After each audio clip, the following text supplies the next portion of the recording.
मिस्र के जंगल में एक राजकुमार कुछ बकरियां चराता और उनके दूध व जंगल के फलों पर गुजारा करता था। वह राजकुमार था, लेकिन न तो उसमें राजाओं वाला अहंकार था और न ही कोई शानो शौकत। वह साधारण मनुष्यों की तरह जीवन व्यतीत करता था, रूखा सूखा खाता और अधिकतर समय अपनी प्रजा की सेवा और ईश्वर की याद में बिताता। उसकी नेक दिली का पूरे राज्य में चर्चा था। ये गुण उसे अपने दयालु पिता से विरासत में मिले थे।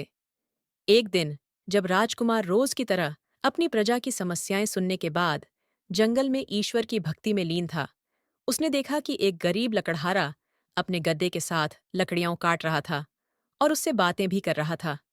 हालांकि उसे मालूम था कि न तो गधा उसकी बातें सुन रहा है और न ही समझ रहा है। फिर वह फूट फूट कर रोने लगा।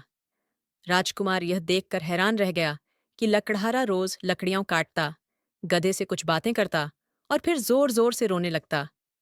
कुछ दिन तक यही क्रम चलता रहा।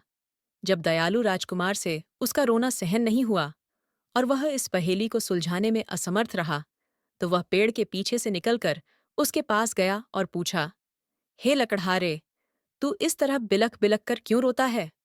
गरीब बूढ़ा अपने सामने एक दयालु इंसान देखकर और जोर से रोने लगा और हिचकियों के साथ अपनी बदनसीबी की कहानी सुनाने लगा। मेरा एक बेटा था, जिसे ईश्वर ने अपार संपत्ति से नवाजा था। उसे हर तरह का ऐशो आराम प्राप्त था, लेकिन उस धन का घमंड उसके ऊपर इस कदर हावी हो गया कि उसे अपनी दौलत के अलावा कुछ और दिखाई ही नहीं देता था। वह अपने गरीब रिश्तेदारों को धक्के देकर बाहर निकाल देता, उन्हें अपमानित करता। फिर एक दिन हमारी बर्बादी का समय आ गया। मेरी दूर की एक रिश्तेदार, जो दूसरी रियासत से हमारे घर मदद मांगने आई थी, बेहद गरीब थी।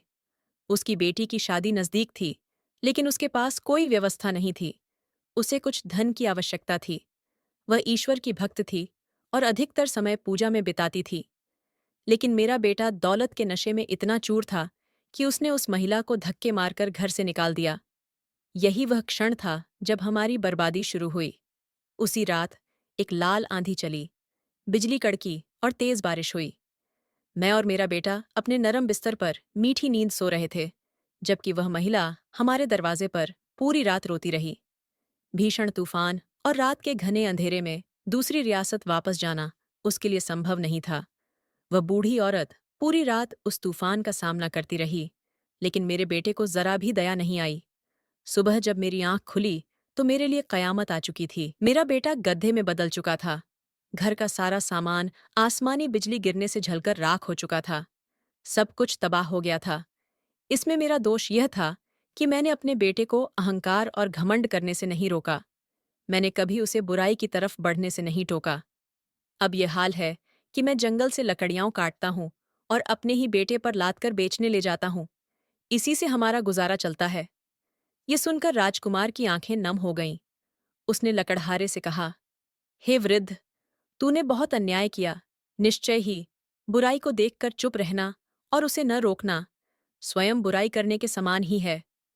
तूने अपने बेटे को गलत राह पर जाने से नहीं रोका। मुझे तेरी हालत पर अफसोस है। अब मैं उस गरीब महिला की तलाश में भटक रहा हूं। मैं उसे ढूंढना चाहता हूं ताकि उससे माफी मांग सकूं। शायद वह मेरी मदद कर सके और मेरे पापों का प्रायश्चित हो सके। लेकिन अफसोस, वह मुझे कहीं नहीं मिलती। ये कहकर लकड़हारा फिर से रोने लगा। राजकुमार ने उसके आंसू पोंछते हुए कहा, तू अपने पापों की माफी ईश्वर से मांग। वह बहुत दयालु है। अगर उसने तुझे माफ कर दिया तो वह तुझे उस महिला तक पहुंचाने का कोई न कोई कारण अवश्य बना देगा। वह अपने बंदों पर कभी अन्याय नहीं करता। बूढ़ा लकड़हारा उसी समय सिजदे में गिरकर अपने गुनाहों की माफी मांगने लगा। अचानक दूर से घोड़े की टापों की आवाज सुनाई देने लगी। एक सुंदर राजकुमारी सफेद रंग के घोड़े पर सवार थी। वह पास आकर राजकुमार से बोली, हे राजकुमार, ये सब क्या हो रहा है? राजकुमार ने लकड़हारे की पूरी कहानी राजकुमारी को सुना दी। राजकुमारी की आंखों में आंसू आ गए। वह घोड़े से उतरी और लकड़हारे से कहने लगी, मैं ही वह लड़की हूं जिसकी मां तेरे दर पर मदद मांगने आई थी। लेकिन हे अभागे, तेरे अहंकारी बेटे ने मेरी मां की जान ही ले ली। वह पूरी रात तुम्हारे दरवाजे पर तेज बारिश और तूफान का सामना करती रही कि शायद तुम्हें दया आ जाए। लेकिन अंततः ठंडी बारिश की बूंदों को वह बूढ़ी जान सहन न कर सकी और दुनिया से चली गई। जब सुबह हुई तो दयालु राजा अपने रोज के दौरे पर था।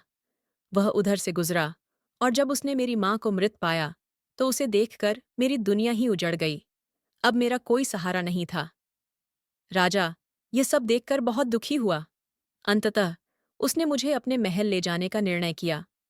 कुछ समय तक मैं उसके महल में रही और जब उसने मुझे एक नेक लड़की पाया तो उसने अपने बेटे से मेरा विवाह करा दिया।